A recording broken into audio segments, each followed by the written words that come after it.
This is How About That Podcast, a show dedicated to all things Dallas Cowboys. With both objective and subjective perspectives, How About That Podcast is your place to hear about America's team. Now, here's Joseph Hoyt and Danny Morales.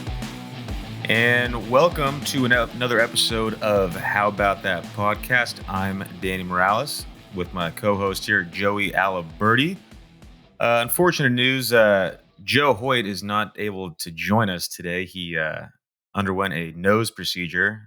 Not sure if it's a nose job or some type of sinus something he's got going on, but he cannot join us today. So Joey, the all-seeing third eye Raven, will be stepping in. He will be the Cooper Rush to our Dak Prescott. So welcome, Joey. Thank you. Yeah. Would Cooper Rush go in 2022? Was it 4-0, 4-1? I'll take that. Yeah. He's solid. He's stuck around for a reason. So we'll get into Cowboys quarterbacks, I think, a little later, but can't go wrong with Cooper Rush as your backup. I'm happy with him. You could definitely do a lot worse. The Cowboys have had much worse than Cooper Rush. So, yeah, let's get started. So, news and notes. Some unfortunate news broke today. The passing of O.J. Simpson at the age of 76 today. So that was some unfortunate news to start the day off. Joey, what's the first thing that comes to your mind when you think of O.J. Simpson? The docuseries I watched on him. It was on Netflix. I don't know if it's still on Netflix, but the one where David Schwimmer plays like Robert Kardashian, Cuba Gooding plays OJ.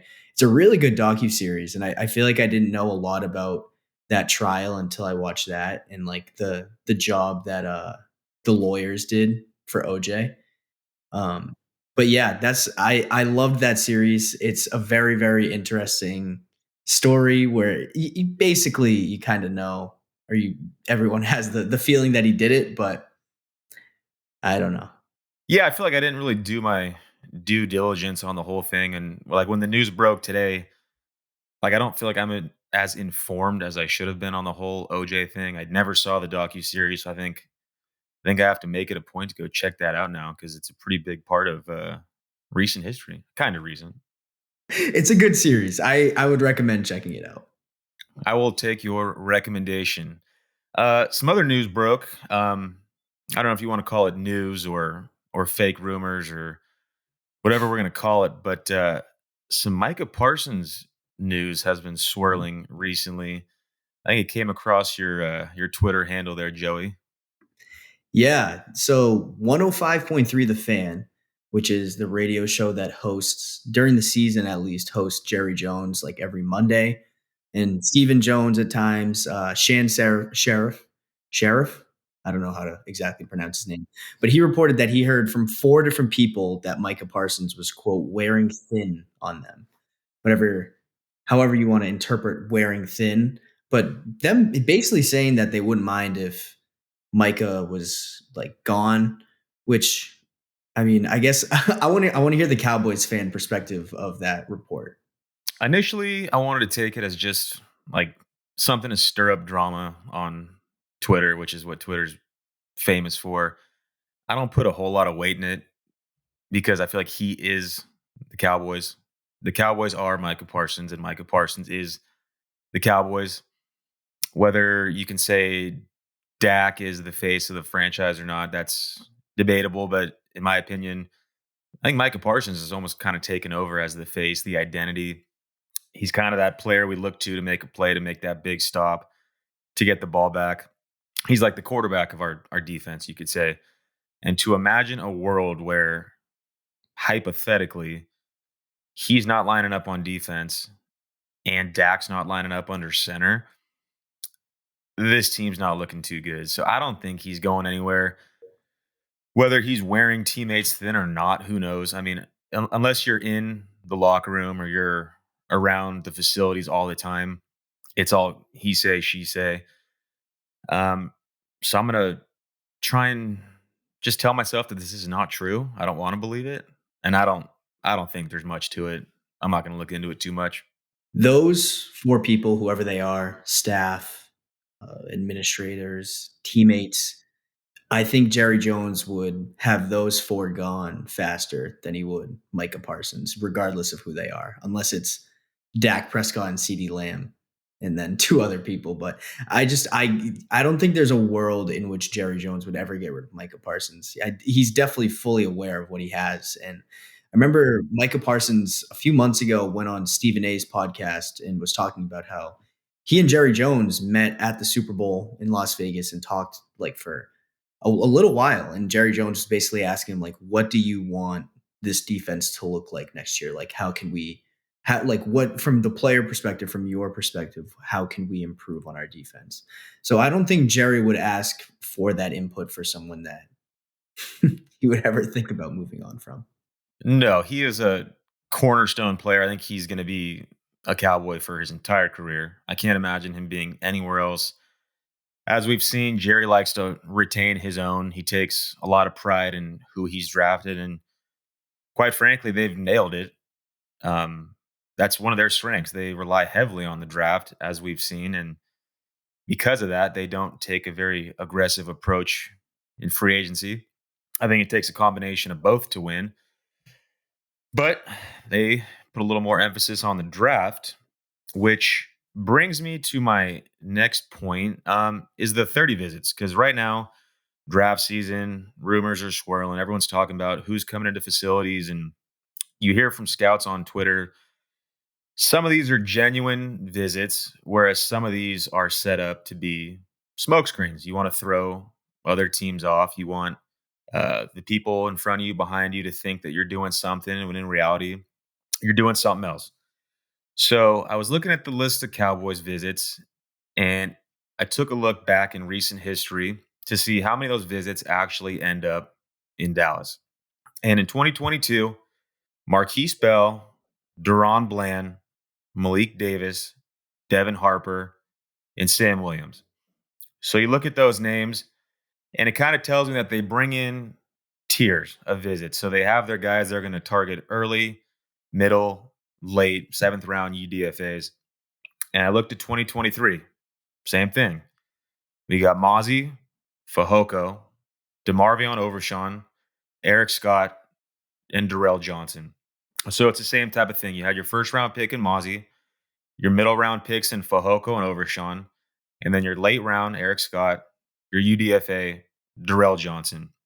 So it made me take a look back at the current list of 30 visits, and it follows a pretty similar pattern. You got your Fuagas, your Byron Murphys, your Fatanus, and your JPJs all at the top. These are people that are strongly considered for that first round. But if you go a little deeper, you got Junior Colson, Malachi Corley, Braylon Allen, Trevin Wallace. These are your mid-round targets. And then you dig a little deeper to the very end, and you start to see some of these 6th, 7th round UDFAs like Rasheen Ali, Jace McClellan, Nathaniel Watson. So I think this list of 30 visits is a pretty good indicator of who we could see Dallas take come draft day. And it's a pretty telling sign. Can I ask you something really fast? Who from that list either sticks out to you the most of just like, whoa, like that's really interesting, or who from that list would you want the Cowboys to most draft? There's a lot of names I would love to have, and some of these aren't so realistic. Not to get away from your question, but when I was looking at 2022 and 2023, they were bringing in players that were not even close to being on the board when it was their time to pick. And so fast forward to this year, the names like Fuaga, Fatanu, those are the two guys I really like. And you look at a lot of these mock drafts with some of these, your Mel Kipers and your Todd McShays, these draft gurus, and a lot of these names are going top 15, and they're just not there. So to answer your question, Fuaga, I would love. That'd be amazing. But to be Wait, realistic, don't spoil the chase for the rose. Don't spoil the sorry, chase for sorry. the rose. Well, Joe's not here, so he can't give me his opinion, which I don't listen to anyway. But Fuaga, Byron, any of those top guys, Fuaga, Byron Murphy, Fatanu, JPJ, immediate day one starters, plug and play. Um, those are the guys we need. But I've also done some of these mock drafts myself. And one thing I'm realizing is that the Cowboys really have to hit on their first 3 picks. And the reason being is because once you make that third pick, they don't have a fourth round pick. And so I don't know the exact number of slots until they pick again at the back half of round 5, but it's a long time. And there is a lot of names that are vanished from that board by the time you're up again. So I think it's realistic to expect 3 starters from those first 3 picks. Whether you go O-line, running back, D-line, whatever order that is, I think there's a huge emphasis this year that those have to hit. And then going back to that list of 30 visits, you got some linebackers on there, Edgerrin Cooper, you got Peyton Wilson, Junior Colson, guys that could contribute right away. And there's a lot of running backs on here. That's one thing that we noticed when we talked before we went on air is Trey Benson, Jonathan Brooks, Braylon Allen, Bucky Irving. Do any of those names stand out to you that you'd love to see in Dallas? Running back wise, Mm-hmm. no, not really. I like we talked about before we started recording, if they picked a running back in those top 3, for me personally, I guess I think this is what you said too. It just seems a little silly because how deep running back is and how much value you can find in the later rounds. And I think taking like a Jonathan Brooks or a Trey Benson, it could work out for sure. Like it could definitely be the next in line to like kind of make it a really seamless transition from Zeke to Pollard to now whoever it might be. But I just think the need at O line, D line, and linebacker are just too much for them to think about drafting a running back in the second round. But what do I know? I also want to add, I think the most interesting person on this list is the only wide receiver on this list, and that's Malachi Corley. Everyone says he's built like a running back and he has that Debo Samuel-esque versatility. We talked about him on one of the previous episodes. I think you were talking about how you would really like that fit as just like a yak guy.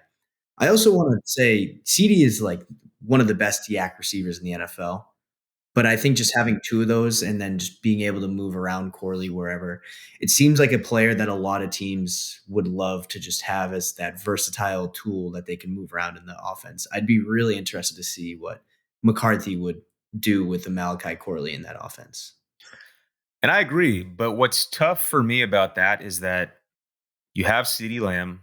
His contract situation's up in the air, so we don't know. But let's just assume, and I think we can all safely assume that he will be there in 2024. You got Brandon Cooks. Gallup is no longer in the building, but I think the forgotten man is Jalen Tolbert. So you have 3, well, 1 elite, 1 very good in Brandon Cooks, and 1 still unknown in Jalen Tolbert. And so to address the wide receiver position with your first 3 picks, I think would probably not be the smartest thing. But if you wait till round 5, Corley's just not going to be there. So as much as I would love Corley to be a Cowboy, with how many picks we have and the areas of need that are still left to be filled, I just don't really foresee that happening. And I think one of the most common teams linked to a player that I've seen is Jonathan Brooks to the Cowboys in round 2. And while he's a tremendous player, he's pretty consensus top running back in the draft. He is coming off a pretty devastating injury. And so you're taking a big risk there, but it is a very Jerry Jones type of move in round 2. And as we've seen, Jerry and Steven like to take their big swings in round 2 with questionable players, whether it be Randy Gregory or Sam Williams, which some have worked out, some have not. Kelvin Joseph, that obviously didn't work out. He had the talent, just had the off the field issues. So I could see it. I could see that being the case in round 2 where they do go running back. But my personal opinion on this is that we maybe wait till round 3, or hopefully 1 slides till round 5, like a Ray Davis, or I mean, they brought in Chase McClellan, who is a project himself. But I think unless you really shore up that O line, it doesn't really matter a whole lot who they're running behind. And we've seen teams succeed in the NFL without a true feature back. Look at the Chiefs. You could argue whether Pacheco is or is not, but teams are getting it done with serviceable backs as opposed to superstars. Even Baltimore. I know you can count Jamar Chase, or not Jamar Chase, excuse me, Lamar Jackson as a running back, but Gus Edwards, J.K. Dobbins, those aren't superstars, and those are some of the best teams. Yeah, 49ers made it to the Super Bowl with Raheem Mostert and all those just like kind of speedsters. Another thing I want to say though, with that gap between 3 and 5, I think that makes all the more reason why the Cowboys should trade back like 6, 7 picks to those final few in the first round and then pick up a fourth rounder just so there isn't that massive gap from what is it, 87 to 174. Yeah, so they almost have 100 picks in between. And I think if they do go, which I know we'll get into in a second here, if they do go with one of these interior offensive linemen who could be there later on, it would make a lot of sense to just move back 6 spots, pick up a fourth rounder to someone who maybe wants to get like a Brian Thomas or something like that, like the Bills or the Ravens, whoever it may be. And then they have that fourth rounder. So they don't have that much of a gap. And that's where a lot of their top 30 or their 30 visits are. So I feel like it makes a lot of sense for them to do that. Yeah, and you never really know who to believe or what source, or because there's a lot of smoke screens right now. But one thing that does seem to be pretty accurate, because it's coming from quite a number of sources, the fact that Joe's man crush, JPJ, Oregon Duck, might not be as high on teams' boards as certainly Joe's board, but a lot of teams. And I think he's falling, I think it said about like 4 spots or something like that on the consensus board. Whereas Joe's other man crush, Zach Frazier out of West Virginia, is falling down boards or up. He's moving up people's boards. And so, to your point, I think that makes trading down make even more sense, because I think you can get one of those interior offensive linemen if you trade back with Buffalo, KC, the Niners, whatever it be. You can get to the very end of that first round, secure your day one starter on the O line, and probably pick up that fourth round pick. So you're not waiting 100 picks, and maybe that could be where you take your running back. And we're very high on JPJ on this podcast. I'm high on him. You're high on him. Joe is certainly high on him. Joe is higher than high on him. Well, if they wear an Oregon jersey, Joe loves him. That's just what it is. He's a little blinded by the duck. So, Yes, he is. and to talk a little more about these Oregon Ducks, we brought on Matt Prehm of 247 Sports. He's been covering the Oregon Ducks for a long time, and he's going to give us a little more insight on some of our favorite prospects here: JPJ, Bucky Irving, and he's going to go a little bit more in depth as to what we can expect from those guys. And we're going to check in about some Oregon potential prospects coming to Dallas. We have 2 visits scheduled for the Cowboys. We have Jackson Powers Johnson, who is the draft crush of this pod, and Bucky Irving, running back, who is fantastic. And to get some insights into them, we'll go to Matt Prehm with 24/7 Sports, who has covered Oregon for a long time. I've known Matt since I was in college covering Oregon too, and preps out there. Matt, first off, 1, great to see you, man. And 2, thanks again for coming on the pod. Yeah, man, it's been a while. Shoot. It's been probably 7, 8 years since we've seen each other. All right, well, let's dive into some Oregon guys. I think first up, kind of as I mentioned to you a little bit, Jackson Powers Johnson is a guy that it seems the entire draft process has kind of fallen in love with. And how often do we say that about centers? So I think it's kind of a testament to him. First off, what are your thoughts on what Jackson Powers Johnson was able to do at Oregon and kind of just his potential, going in and potentially being a day one starting center in the NFL? Yeah, I think he was one of, if not the highest rated center to sign with Oregon under Mario Cristobal coming out of the state of Utah. There was a lot of expectations that he would be pretty darn good, but he was also joining an offensive line that at the time brought everybody back and was loaded. And it was going to be one of those like, well, like the offensive lines it's a developmental position, and typically you don't see true freshmen uh, take starting roles or play significant roles, at least not on teams that Oregon aspires to be, which is a national championship caliber team. It's very rare for a freshman to get into that lineup along the offensive line. And yet, as a true freshman, he found his way. I think he had one or two starts his freshman season. Was a highly versatile position player. Could play center, could play left or right guard, and he saw most of his time at left and right guard. But they kind of made him like the de facto sixth starter, if you will, his freshman season at Oregon, and it ended with him actually playing defensive line. When Oregon had to play in the Alamo Bowl and transfers happened and all the coaches left and they needed bodies along the D line because of injuries. And he started the game as a defensive lineman. I think people talk about that a little bit more than in reality. It was an emergency situation. They were never really considering keeping him there.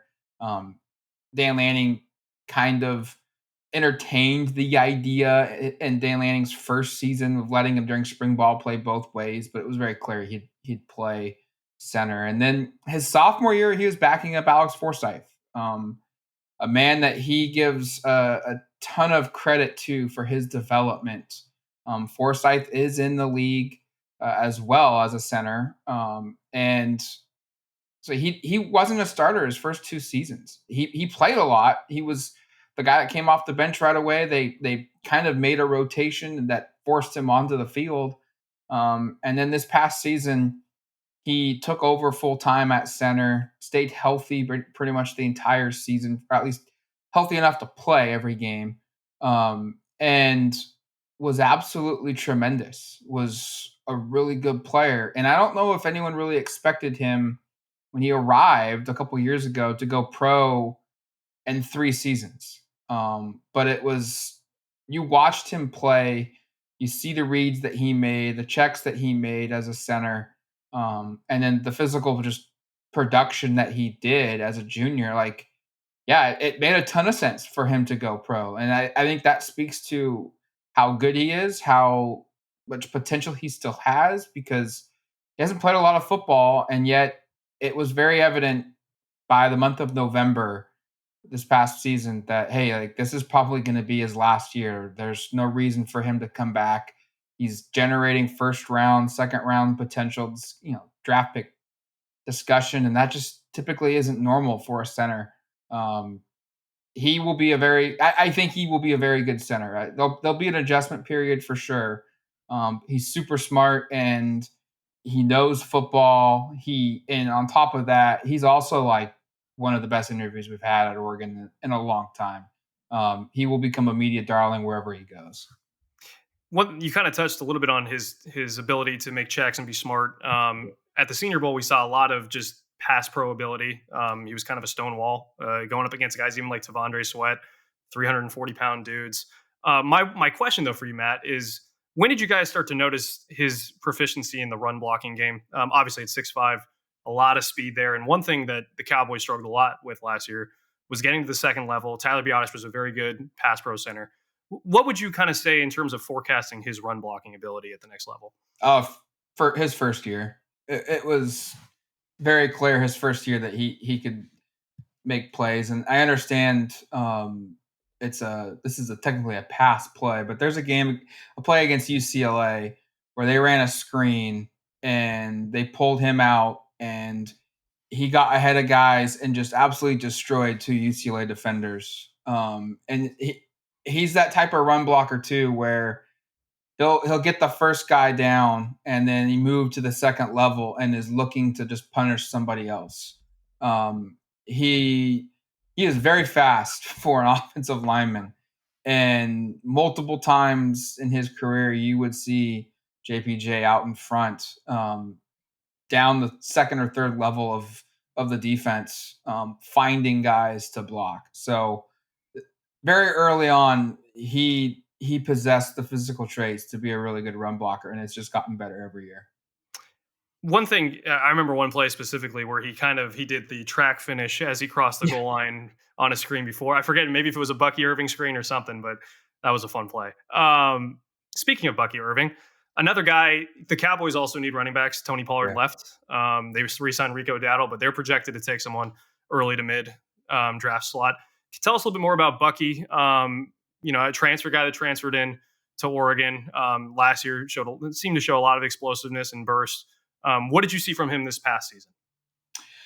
Yeah, Bucky was, if today's day and age of football, especially at Oregon under, I guess now former running back coach Carlos Loughlin, they don't like to use one or two guys. They prefer to use three, and sometimes we've even seen four running backs.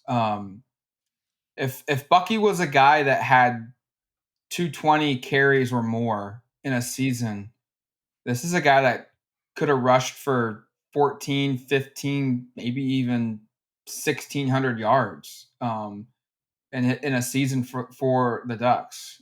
You look at his touchdown numbers this past season, and then you look at 11 and say, well, that's decent. Like maybe it's a little bit more, but like they were just very precise with their decisions of rotating guys in, and Bucky just seemed to do a lot of the heavy lifting to get them near the goal line, and then they would put in Jordan James for fresher legs, and Jordan obviously is heavier than Bucky, but I like to think Bucky Irving to me reminds me a lot of Alvin Kamara. Like really good running back, can also be used in the passing game.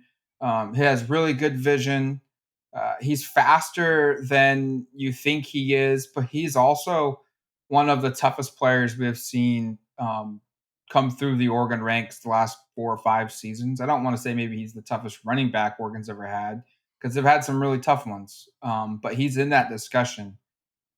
Real versatile player, 6 yards per carry both years he was at Oregon.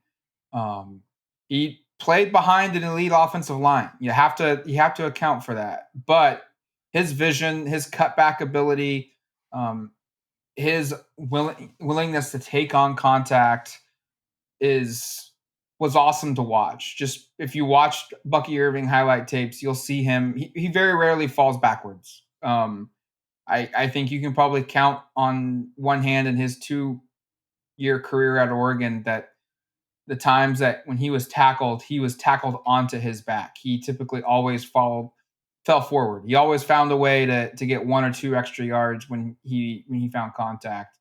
I think running backs in today's day and age, like they don't go high in the running back, in drafts anymore. If the usage rates were what they were in the mid 2000s, like this is a guy that's being discussed as a first or second round draft pick. Now it's probably 3rd, 4th, or 5th, maybe 6th round, just because of the positional value it's turned into. But super talented guy that could do a lot of damage for the next team. With JPJ and Bucky Irving garnering most of the attention, and rightfully so, who are some Ducks kind of flying under the radar during this draft process that you think you could see rise up draft boards or make an immediate impact in their rookie year? Well, I mean, I think Bucky would be one of those guys, because a lot of their guys that are draftable right now are high profile players. I mean, Bo Nix is being discussed as a first rounder. JPJ is being discussed as a first rounder. Troy Franklin's being discussed as a first or second round draft pick. Kyrie Jackson maybe would fit that criteria. I haven't spent a ton of time tracking where he's projected to go, but he was a standout at the Senior Bowl during the practices and the combines. Is a guy that really impressed. I'd also, look at Brandon Dorlus as someone that stood out at the Senior Bowl and is someone that could play all over the defensive line. I mean, that's what Oregon asked for him. Like he didn't really have a true set position, but this year's draft class for Oregon, it's pretty loaded. A lot of their guys are going to be top end players.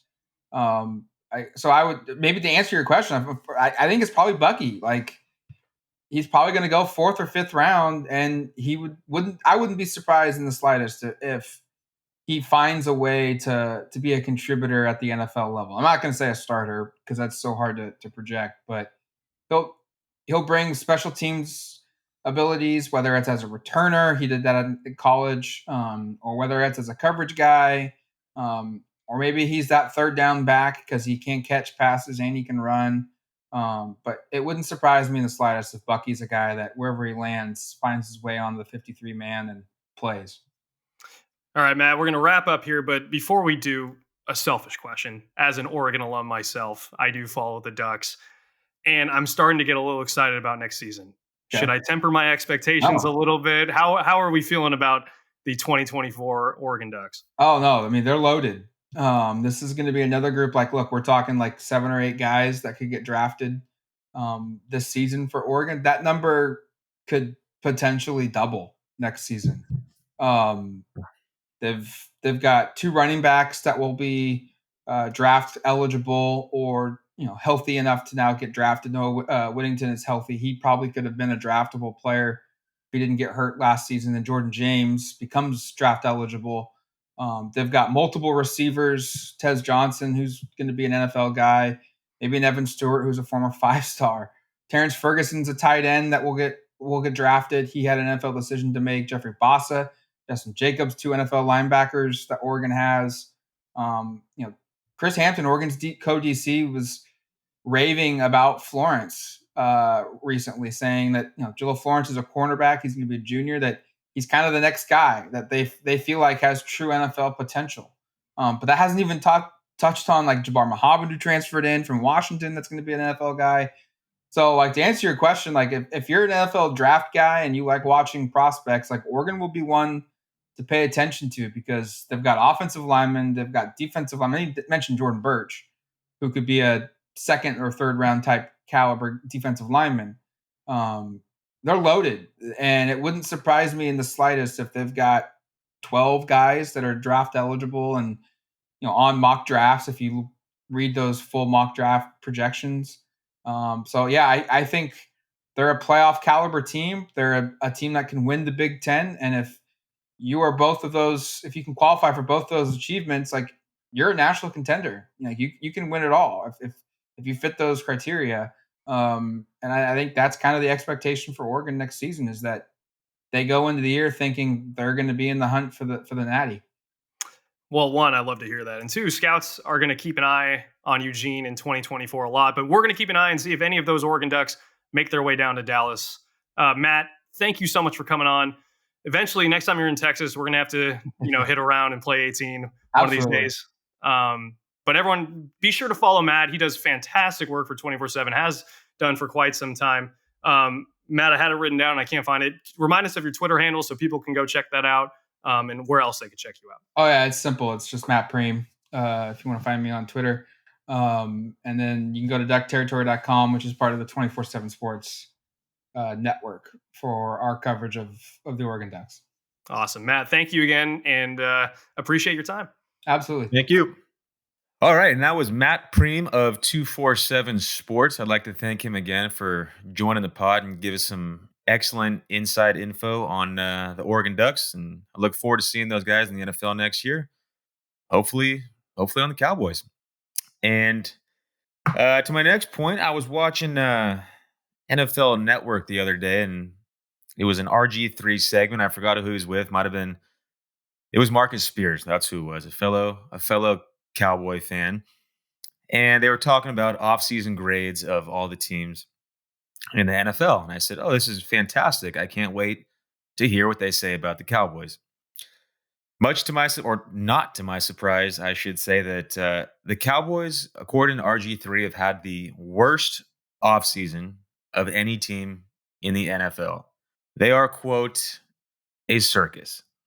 And I was almost glad to hear that this frustration that all of us Cowboy fans are sharing is being broadcast on a national stage now. So hopefully the people that are in charge making these decisions can actually hear the frustration coming from us that we're not alone. It's obvious. How does everyone see it except the people that actually can do something about it. It's frustrating, but it's something that we can all. It's a common thing that we have that we can join together in. It's like a Cowboys therapy group. It is. We can all talk about it. We can all vent about it. And I think if I remember this correctly, RG3 used an analogy that is almost the exact same one I used in, I think, episode 1, where the Cowboys are like that toxic relationship. And I compared that to my fanhood of them, but he compared it to like what they're doing, where they're bad for you. They change for a couple months or a couple weeks, and then they just revert right back to form. They're toxic. Jerry, you're toxic. You're no good for us, but we can't leave you. I swear we're going all in. It'll be different this time. Yeah, they make these false promises. They tell you they're going to be better, and they're just worse. This might be the worst offseason. And I think a lot of that has to do with the fact that we were promised this false narrative. Like, don't even build us up. Just shoot us straight at this point. Like, we can handle it. We're Cowboys fans. We've been through enough pain and misery and heartache. At least 30-year-old Cowboys fans that have never seen a Super Bowl. All we know is heartache.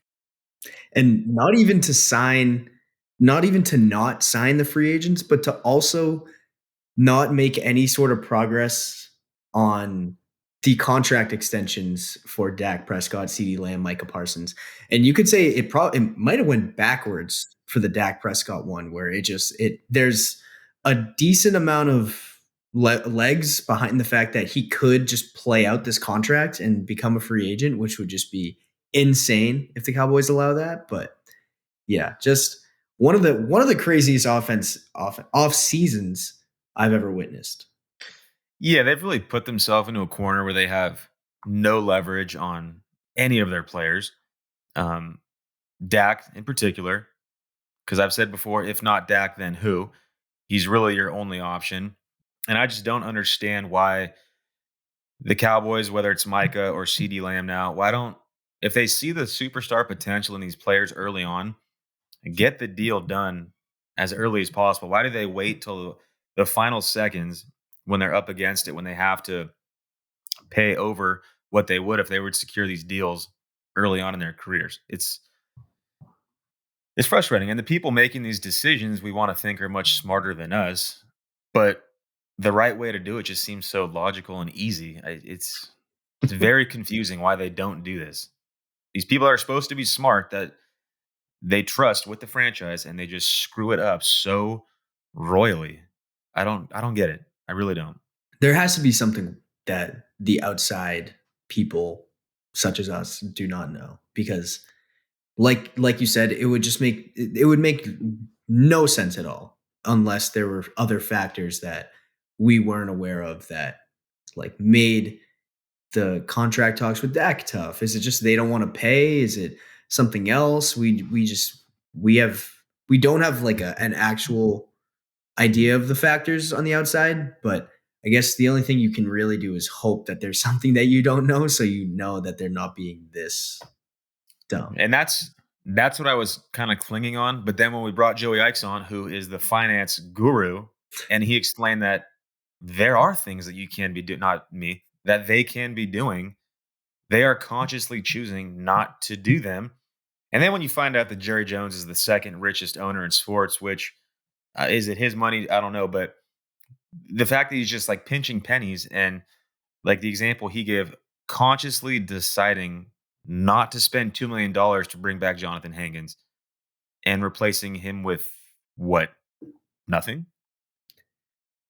I don't know what they're doing. I really don't know what they're doing.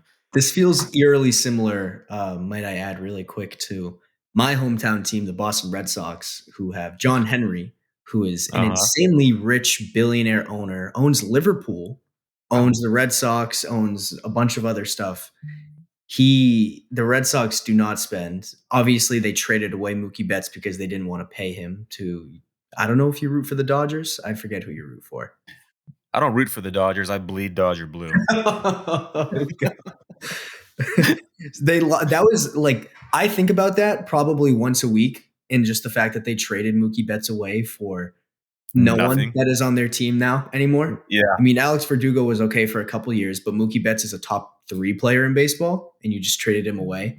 It's like disgusting, the fact that they did that. And I don't understand, but yeah, no, the Cowboys and Red Sox seem similar in that they have a lot of money. The Red Sox are like the second most or the most expensive ballpark to go to. Ticket prices are insane, and they just don't put a product on the field that's appealing beyond like Rafael Devers. That kind of reminds me of something I was thinking about is Jerry Jones seems like he runs the Cowboys like the Oakland A's are run. And I don't get it because they have all the money in the world, they have all the resources in the world, but they choose not to use them. I don't like the A's don't go out and get free agents. They just draft players, develop them, and then off they go. And that seems like the strategy that Jerry and company have implemented. And I think they owe it to the fans to let's do a little more. Let's do a little more. But enough of that. I could talk about their lack of action all day long. So I'm done with that. And we'll move on to our final segment, which is what is on my mind. And a little rumor popped up on Twitter. I don't remember the source. Might have been Mel Kiper. Not sure. But anyways, it was that the Cowboys are in the quarterback market for the upcoming draft. And that got me thinking. I know they don't have any quarterbacks under contract past this year. I get that. But when you have a first, a second, and a third, you have to wait 100 picks till you're fifth. And then you have a 6 and 2 sevens. And you have so many holes that I just can't believe that they are truly considering taking a quarterback. And like I mentioned before, with that 100 pick gap, you have to nail 1, 2, and 3. They have to. You have to get 3 starters out of those first 3 picks. And I don't believe they have any quarterbacks listed on that 30 visit list. They could be doing some stuff on the side or Dallas Day that I didn't quite catch. But I just think if you use any of those 1, 2, 3, your fifth, even your sixth on a quarterback, it's a wasted pick. Joey, I don't know if you have a different take on that or if there's any early quarterbacks that you think would make sense for the Cowboys that I can't logically make sense of. I think if they were to pick a quarterback in those top 3 rounds, it would just be like the exclamation point on what this offseason is. And I think that would be, just as an outsider, someone who covers the Cowboys a little, that would just be so funny to me if they were to draft a quarterback in those first 3 rounds. Like the comedy of going all in and then drafting a quarterback that, I mean, in the top 3 rounds, you don't draft a quarterback unless you have some sort of idea or thought to start him, especially given Dak Prescott's contract situation. So that would just be insane to me. In terms of quarterback targets, past Michael Penix, it seems fairly slim. Obviously, you put the top 5, 6 best quarterbacks at the top of the draft. I think the only person that would be like a fun person to take a shot on is Joe Milton because he can throw the ball a mile. But even then, just I watched him at the Senior Bowl, and you saw it in his production at Tennessee and his other stops. The accuracy is just, it's definitely a problem. So I don't know. Michael Pratt from Tulane, I actually think is a decent quarterback. He was fairly impressive, but again, the fact that a Cowboys podcast would even have to talk about quarterbacks is just like so crazy to me. But that's the reality we live in. But it's Jerry Jones, it's Stephen Jones, it's the whole front office, and we never really know what they're going to do. And I'm glad you brought up the point of Joe Milton, because that's one of the first names I thought of. He's that shiny toy. Jerry Jones likes his shiny toys. He likes he's got the measurables, he's got the arm cannon, he's got all that stuff that you look for, minus the accuracy, which is kind of important as a quarterback. And kind of looking around a few different sites and and looking where people have him ranked, I've seen anywhere from a third to a fifth. And like I just alluded to, that's too early for the Cowboys to take a quarterback. So come day 2 of the draft, and the Cowboys' third round selection is Joe Milton, I would be beside myself, as I think the rest of the Cowboys fans would be. And it wouldn't surprise me. It's kind of a Jerry move. But in doing so, I was also looking at other quarterbacks that, since there could be some legs to this rumor, who really knows where our options would be. And after Joe Milton, like you said, I saw Michael Pratt. I see him as more of a 4 through 6 guy. Again, I don't think they should go before round 7. If you're going to do it, one of those 7s, maybe you hit a Brock Purdy. Who knows? Probably not, but it's been done. Which I think he's a product of the Shanahan system. I like to tell Niner fans that all the time. Brock Purdy is overrated. I digress. A 7th round target I could see the Cowboys going after potentially would be like a Sam Hartman out of Notre Dame. We saw the production at Wake Forest. Didn't have quite the year that many expected at Notre Dame. If you take him as a 7th round pick, not a whole lot of risk. Could be a great backup for 5 to 7 years. So I think you could do worse. But the name that I actually talked to Joe about, he liked it. I liked it. It just seems to make sense. And it seems like a very Jerry Jones move, taking someone with high upside, coming off an injury from a big program, would be Jordan Travis. He's got the legs. He's got the arm. He's got the production. He's just got the injury risk associated. Seems like a very Jerry Jones move. Wouldn't surprise me. If he goes undrafted, I think Dallas would be wise to go after him. A little insurance in the QB room past this year would be reassuring. And it makes a lot of sense to me. I have 2 things to bring up really quick. I do like Jordan Travis. He was obviously the person who led an undefeated Florida State team, but whole other conversation. I think he's a good prospect and could serve as a good backup in the NFL. What's, like we mentioned earlier in the podcast, though, what's wrong with Cooper Rush as a backup quarterback? Like, he is fine. He's inexpensive. I don't see why. He's familiar with the system, obviously. I don't see the problem with that. Second thing, a 7th round pick, whatever, 7th round picks or 7th round picks. But if you draft someone in those like top however many rounds, that means not only have you used the 1 pick on a quarterback, but we can't forget that they traded Trey Lance for a 4th round pick. So that would mean like a 4th and whatever else are used on 2 quarterbacks that most likely aren't going to start in a Cowboys uniform. I mean, unless, of course, they're drafting Dak's heir, but still, you're wasting so much draft capital on quarterback. And I get it, it's an important position, but why do that when you already have a good system in place with Prescott and Cooper Rush? I'm a huge Cooper Rush believer. I think that you just extend him, you keep him as the backup. He's not going to win you a Super Bowl, but you don't need that from a backup quarterback. Look around the league. What backup is really going to take their team to the Super Bowl? There's not many. So I think we're pretty fortunate to have Cooper Rush as a backup. Pay him, keep him, do what you got to do. I don't believe in taking a quarterback in this draft. I'll come out and say it. The only reason I brought that up is because it was something that was brought up on Twitter. And so if it's on Twitter, it's got to be true.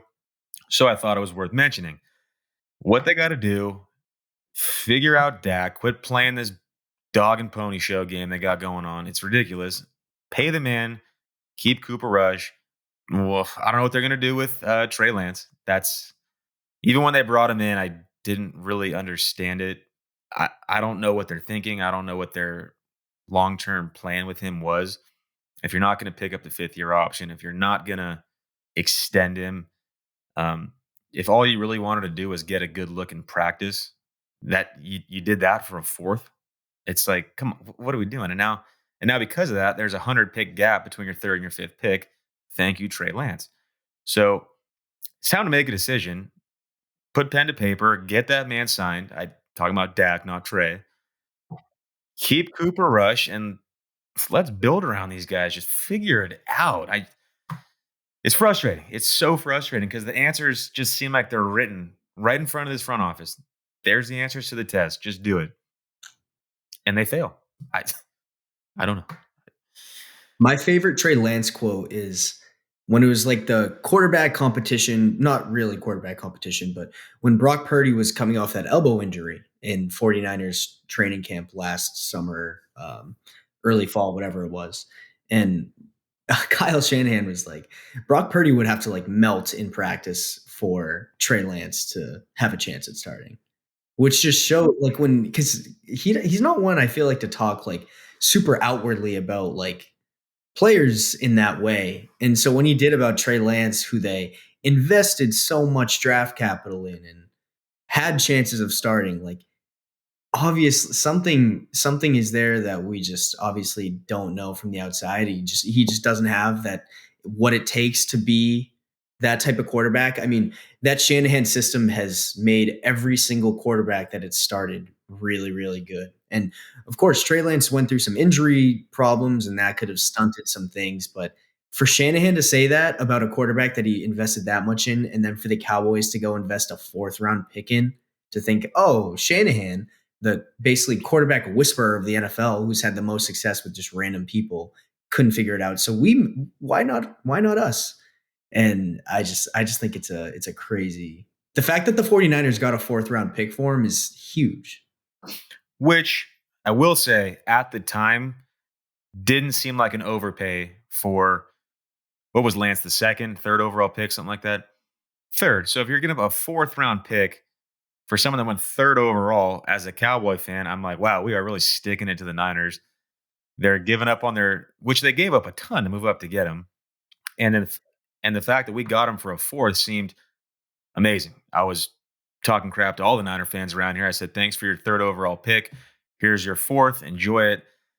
But now that we fast forward to where we are now and not having that 4th round pick, and we've seen what from Trey Lance? He's a good scout team quarterback on defense or on in practice to get you ready for Jalen Hurts in the upcoming week. Like, that's all we've really gotten from him. And so I don't know what the plan is. It'll be interesting to see how it plays out. I really do wonder if they saw him as a replacement for Dak. That would be funny. I mean, hey, who knows? Maybe they see something we don't. But if they saw that and then maybe they were just like, yeah, nope, 49ers were right. We just threw this 4th round pick into oblivion. Even when the Niners took him, That could be the I case. didn't like the pick back then. Just the lack of production and how few snaps he actually took in college. But enough Trey Lance. I'm Danny Morales. He's Joey Aliberti. Thanks for listening. How about that podcast? Catch you guys on the next one. Thanks for listening to How About That Podcast.